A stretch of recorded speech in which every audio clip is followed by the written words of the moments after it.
আজ ভারতবর্ষের স্বাধীনতা দিবস, আমাদের স্বাধীনতা দিবস। আজ দেখতে দেখতে ৮০ বছর হয়ে গেল ভারতের স্বাধীনতা দিবস। ৮০ বছরে কমপ্লিট হয়ে গেল ভারতের স্বাধীনতা দিবস। তো আমাদের কাছে একটা গৌরবের দিন, আনন্দের দিন। আজ ছিল ভারতবর্ষের স্বাধীনতা দিবস। তো চলো সারাদিনের একটা ছোট্ট ভিডিও তোমাদের সাথে শেয়ার করি। আজ 15ই আগস্ট, স্বাধীনতা দিবসটা আমি কিভাবে পালন করলাম, আমার সারাটা দিন কিভাবে কাটলো, সকাল থেকে দুপুর, খুব ছোট্ট একটা ভিডিও, শর্ট ভিডিও তোমাদের সাথে শেয়ার করব। চলো। তা দেখলে ঘড়িতে উঠে পড়েছি, ঘড়িতে বেজে গেছে 5টা 5, উঠেছে আরও একটু আগে। তা উঠে ওই যে সমস্ত হলো তোমার ওই বাসি কাজ কমপ্লিট করে নিয়েছি। যেতে হবে ছেলের স্কুলে। এবার সকালের পুজোটা তো অন্তত দিয়ে যাব, তারপরে পুজো পাঠ দিয়ে রেডি হতে হবে, আমি রেডি হব, ছেলেকে রেডি করাবো, আর তার সবটা কমপ্লিট করতে হবে। ওই জন্য এত সকাল সকাল ওঠা। তা উঠে সমস্ত কাজবাজ কমপ্লিট করে নিয়েছি, নিয়ে সেই সাথে আরও একটা বড়ো কাজ করে নিয়েছি, সেটা হলো শ্যাম্পু করেছি আমি, চুল। আমার মাথার অবস্থা খুব খারাপ হয়ে গিয়েছিলো, এতটাই খারাপ হয়ে গিয়েছিলো ওই চুল নিয়ে যাওয়ার মতন অবস্থায় না বাইরে। তা ঠিক করে রেখেছিলাম যদি সময়ের মধ্যে উঠতে পারি তো চুলটা শ্যাম্পু করে নেব। তা সেই জন্যই আর কি উঠতেও পেরেছি। তারপরে চুলটা শ্যাম্পু করেও নিয়েছি, শুকোক আর না শুকোক, খুব জঘন্য অবস্থা হয়েছিল। যাই হোক, সেটা আর বললাম না। তারপর এরকম হয় না আমার, তা হয়ে গিয়েছিল আর কি। আর প্রচণ্ড গরমও লাগছিল, আর বৃষ্টিও হয়েছিল সকালে। তারপরে পুজো পাঠ কমপ্লিট করে দেখলে সকালে ছাদ থেকে ফুল আনলাম। তারপরে ভগবানকে আর দর্শন করাতে পারিনি, প্রচুর ব্যস্ত ছিলাম, অলরেডি লেট হয়ে গিয়েছিল শ্যাম্পু ট্যাম্পু করে। তারপরে আমি বেরোবো, আমরা রেডি হয়ে বেরোবো, সেই মুহূর্তে আবার একটু বৃষ্টি আসলো। তারপরে একটু ওয়েট করলাম, বৃষ্টিটা থামলে আমি আর ছেলে চলে গিয়েছিলাম। যে টাইম দিয়েছিল সে টাইমের মধ্যেই ওদের স্কুলে অনুষ্ঠান শুরু হয়ে গিয়েছিল, 5-10 মিনিট লেট হয়েছিল। আর আমার ছেলের ওই স্কুল না ভীষণ টাইম সম্পর্কে পাংচুয়াল, ওরা একদম পারফেক্ট টাইমে সব কিছু শুরু করে, ওই জন্য একটু হয় আর কি। তা বললাম না, বৃষ্টির জন্য হয়তো মিনিট 5 লেট হয়েছিল। আর দেখো এই যে চলেও এসেছি স্কুলে। আর দেখেছো ওদের যে প্রিন্সিপাল স্যার, উনি হলেন পতাকা উত্তোলন করলেন। আর এই যে সব মাস্টাররা, এই যে অরেঞ্জ কালারের ড্রেস পরা, এগুলো সব মাস্টার। আর প্রচুর ছাত্রছাত্রী এসেছে, সমস্ত গার্জিয়ানরা। তাই এই যে আর ওদের এই স্পেসটা একেবারে ছোটও না, আবার ছেলেপেলে অনুযায়ী অনেকটাই ছোট, এরকম প্রচুর স্টুডেন্ট। তো যাই হোক, এ দেখো বাচ্চা কাচ্চা ভরে গিয়েছে। তা চলে এসেছিলাম সোনাবাবাকে নিয়ে স্কুলে। আর এবছর ওদের স্কুলে প্রথমবার করেছিল, এই যে আমার সোনাবাবা দেখছো পতাকা নিয়ে যাচ্ছে, আবার চোখে চশমা পড়েছে, ওর পোচপাচি আলাদা বলি না, ওই দেখো ভীষণ খুশি। ও তো এরকম অনুষ্ঠানে আগে অংশগ্রহণ করেনি, আর বাড়ির থেকেও তেমন একটা বেরোতে পারে না, বেরোনো হয় না আমাদের। তো ওইগুলো পেয়ে না ও ভীষণ খুশি। ওই জন্য চেষ্টা করি ওকে একটু যে কোনো স্কুলের সমস্ত অনুষ্ঠানে অংশগ্রহণ করানো। আর এগুলো বাচ্চাদের আলাদা একটা নলেজ, আলাদা একটা জ্ঞান হয়, এবং উচিতও বাচ্চাদের যে কোনো বাইরের স্কুল বলো বাইরের যে কোনো অনুষ্ঠানে অংশগ্রহণ করা, যেন না খেলাধুলা হোক, যা কিছু হোক, যে কোনো বাইরের কোনো মঞ্চে কোনো অনুষ্ঠান হোক, যে যা পারে, যে যা শেখে, যেসব বাচ্চারা যে যেটা পারে সেটাই করানো উচিত, এতে ওদের আউট নলেজটা বাড়ে আর কি। তা ওই জন্য আমি আমার ছেলেকে স্কুলে ভর্তি করার পর থেকে না সমস্ত অনুষ্ঠানে চেষ্টা করি ওকে নিয়ে যাওয়ার আর কি।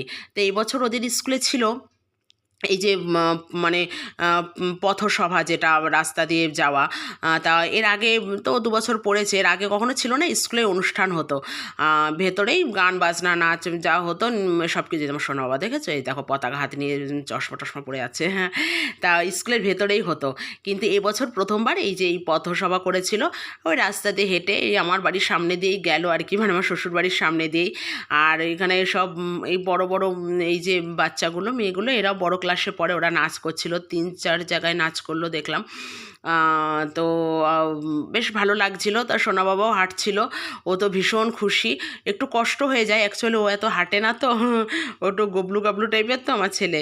তা একটু কষ্ট হয়ে গিয়েছিল ওর, কিন্তু খুব খুশি হয়েছিল। আর এটা হলো আমাদের থানার সামনে, এটা হলো আমাদের বনগাঁ থানা, দেখছো পুলিশ গাড়ি সব দাঁড়িয়ে রয়েছে। আর সামনে ত্রিকোণ পার্ক, যারা বনগাঁ বা বনগাঁর আশেপাশে থাকো তারা সবাই চিনবে, খুব ফেমাস একটা জায়গা আমাদের এটা। আর এই পাশেই আমার ছেলের স্কুল আর কি। আর এখানেও প্রচুর বড় করে অনুষ্ঠান হয়। আর এই যে বড় ফ্ল্যাগটা দেখছো উঠছে হাওয়াতে, ইন্ডিয়ান ফ্ল্যাগ, এটা কিন্তু সব সময় এখানে থাকে। এটা বছর 2 আগে হবে এরকম, যাই হোক আমার টাইমটা মনে নেই, 1-1.5-2 বছর আগে এটা এখানে লাগানো হয়েছে। এটা সব সময় এখানে থাকে, বেশ খুব ভালো লাগে, খুব সুন্দর একটা জায়গা ত্রিকোণ পার্ক, ভীষণ নামকরা জায়গা। আর এটা হলো নীলদর্পণ সামনেই। আর এখানেও প্রচুর বড় করে প্রতি বছর স্বাধীনতা দিবস পালন করা হয়। ওই যে প্যান্ডেল, আমি আর যাইনি এবার ভেতরটায়, কারণ গত বছরও গিয়েছিলাম, এবার যেহেতু অনেকটা লেট হয়ে গিয়েছিল তো এবছর আর যাইনি। এই যে প্রচুর বড় করে এই জায়গাটায় অনুষ্ঠান হয়, সমস্ত নেতা মন্ত্রীরা আসবে, এখানে বক্তৃতা দেবে, ভাষণ দেবে, সব কিছু করবে। এই জায়গাটা হলো ওই যে দিল্লি আছে না রেড রোডের মতন যে জায়গাটায় হয় অনুষ্ঠান, তো আমাদের বনগাঁর এটা হলো রেড রোড। এই জায়গাটায় হলো যত অনুষ্ঠান এই জায়গাটায় হয়, নীলদর্পণের সামনে।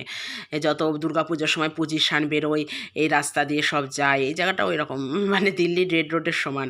যাই হোক, এই যে এই জায়গাটা সুন্দর করে সাজিয়েছে। আর এই যে পাশটা দেখছো এই যে প্যান্ডেল, এখানটায় অনুষ্ঠান হবে, সব নেতামন্ত্রীরা আসবে, বক্তৃতা দেবে। তা আমি এই ফ্ল্যাগটাই দেখাচ্ছিলাম। যাই হোক, এটা সবসময় আমাদের এখানে থাকে, এটা বনগাঁর একটা ঐতিহ্য, একটা মানে একটা কি বলবো, একটা আবেগ। যাই হোক, এটা সবসময় এখানে ওড়ে, খুব সুন্দর ওঠে, ফ্ল্যাগটা সবসময় থাকে। তো তারপরে আর পাশে ওই সামনে আমার ছেলের স্কুল, তো আমরা পুরো রাস্তাটা ঘুরেছিলাম, ঘুরে চলে এসেছিলাম। এসে একটুখানি পরে স্কুলের ভেতর অনুষ্ঠান শুরু হয়েছিল। সবাই স্বাধীনতা দিবসের পরে যার যা পারফর্ম থাকে, কেউ একটু বক্তৃতা দিল, কেউ একটু কবিতা বলল, অনেকে গান করেছিল, নৃত্য করেছিল। তা আমার ছেলে এখানে একটা বক্তৃতা দিচ্ছিল, তা সেটাই সোনা বাবা বলছিল। আর আমি একটু স্যারকে বললাম যে স্যার ওকে একটু বলিয়ে দিন, এই যে মাস্টার খুব ভালো।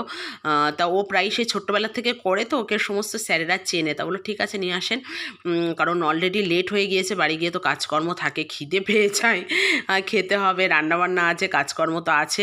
তাও আমার অতটা চাপ নিতে হয় না, জানি মা আছে করবে, তবুও আর বেশিক্ষণ ভালোও লাগে না। অনেক সকালে এসেছি, সে প্রায় 7:30 নাগাদ এসেছি, আর এখন প্রায় 10টা বাজতে গেছে, গরমও লাগছে, বাচ্চারাও ক্লান্ত হয়ে পড়েছে। আর অনেকটা রাস্তা হেঁটেছে জানো না, অনেকটা রাস্তা হেঁটেছে, অতটা তো হাঁটে না, আর এখন এই ভ্যাপসা গরম। তা ওই জন্য সোনা বাবা এখানে একটা বক্তৃতা দিয়েছিল, খুব সুন্দর বলেছিল, পুরোটাই ও মুখস্থ করেছিল। ও প্রতি বছর ইংরাজিতে বলে, এবার আমি ওকে বাংলাতে একটা পড়িয়েছিলাম নতুন, তা বাংলাতে বলেছিল, খুব সুন্দর বলেছিল। সমস্ত স্যারেরা বলছে মৈনাক তুই তো খুব সুন্দর বলেছিস সোনা। আর ও সেই নার্সারি থেকে বলে, তখন বেঁধে যেত, ভুল হয়ে যেত, কিন্তু ওকে আমি বলাতাম, ও বলতো, এরকম। তা ওই জন্য স্যারেরা ওকে খুব চেনে, খুব ভালোবাসে ওকে আর কি। যাই হোক, এই ভালোবাসাটা যেন আজীবন থাকে, এটাই ভগবানের কাছে প্রে করি। তা ওই যে বলছিল সেটাই, এটা আমি আর মানে আলাদা করে আর শোনালাম না। তা দেখো, যাই হোক, তারপরেও প্রচুর অনেক মানে বাচ্চারা ছিল, অনুষ্ঠান করেছে, অনেক সময় অবধি অনুষ্ঠান হয়েছে। আর নিচে হচ্ছিল ছোটদের, তাও ভালো করেছে, আর উপরে হচ্ছিল বড়দের, যারা একদম বড় বড় ছেলেমেয়ে 5, 6, 7, 8 পরে, ওদের আলাদা হয়েছিল বলে যাক ঝমঝম করে হয়ে গিয়েছিল, একসাথে করেনি ওরা, তাহলে সময়টা আরও বেশি চলে যেত। আর এরা তো বাচ্চা প্রচুর, এরা প্রচুর চিৎকার চেঁচেমেচি করে, অত তো ওদের এখনও সেই সেন্সটা হয়নি। মানে প্রচুর এখানে করে নার্সারি থেকে সেই স্ট্যান্ডার্ড 1 পর্যন্ত আছে, এরা চিৎকার চেঁচেমেচি করে, তা ওই জন্য ওদের আলাদা করে। তারপরে যে অনুষ্ঠান শেষে কেক আর বিস্কিট দিয়েছিল, তা সেগুলো নিয়ে এই যে বাড়ির পথে রওনা দিচ্ছি। তোমাদের যাওয়ার সময় ভিডিও করতে পারিনি, বললাম না ব্যস্ত ছিলাম, দেরি হয়ে গিয়েছিলো। এই যে আসার পথে, ফেরার পথে এটা আমি আর আমার সোনা বাবা চলে আসছিলাম ছেলেটাকে নিয়ে, যে চল। আর বেশ রোদ্দুরও উঠেছিল, গরম, এই যে ইন্ডিয়ান ফ্ল্যাগ নিয়ে চলে এসেছি। এবার হলো নৌকায় উঠেও পড়েছি, এই দেখো নৌকা করে চলে যাবো। তারপরে সোনা বাবা তো ক্লান্ত হয়ে বসেই পড়েছে, না ঠিক আছে বসে পড়ো। ও বসে বসে এই যে বৈঠা চালাচ্ছিল, আর নৌকায় উঠলেই বৈঠাও ববে। আর দেখেছো নদীতে কচুরিপানার যে অবস্থা, তোমরা তো দেখো আমার ভিডিওতে, নদীতে সবসময় কচুরিপানা, কোনো পরিষ্কার করার নাম নেই, কোনো চেয়ারম্যান সাহেব কোনো উদ্যোগ নেয় না, যা বর্তমানে যিনি আছেন আমাদের পৌরসভায় চেয়ারম্যান। তা যাই হোক, এই ভিডিওটা একটু বেশি বেশি করে সবাই শেয়ার করো, যারা বনগাঁ বা বনগাঁর আশপাশ থেকে দেখছো, যেন আমাদের বনগাঁ পৌরসভা অবধি পৌঁছে যায়। আর এই যে আমাদের বাড়ি, আর আজকে বেশ ভালো ওয়েদার গেছে, সকালে একটু বৃষ্টি হয়েছে, কিন্তু তারপরে বেশ রোদ্দুর বা মেঘলা ওয়েদার ছিল, আর গরম অসম্ভব ছিল জানো না। তাই যে নৌকায় করে চলে এসেছি। আর আমাদের বাড়ির ছাদেও ইন্ডিয়ান ফ্ল্যাগ উত্তোলন করা হয়েছিল, জাতীয় পতাকা। তা সোনা বলছিল মা একটু ভিডিও করো, ওটাও দেখায়, তা সেটাও যেন দেখাচ্ছিলাম। বাড়ি এসে হাত পা দিয়ে ফ্রেশ হয়ে গেছি, মা এখানে কেটে কুটে রান্নাও বসিয়ে দিয়েছে, ভাত হয়ে গিয়েছে, চাটনি ভাজাভুজি অনেক কিছু হয়েছে।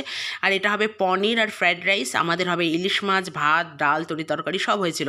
আর ফ্রায়েড রাইসটা স্পেশালি আমাদের বাবার জন্য ছিল, এই যে ইলিশ মাছ, আলু, কাঁচকলা দিয়ে, পেঁপে দিয়ে রান্না হয়েছিল, এটা আমি করেছিলাম এসে। আর মা করেছিল ফ্রায়েড রাইস, পনির, আর চাটনি, আমের চাটনি সব ছিল।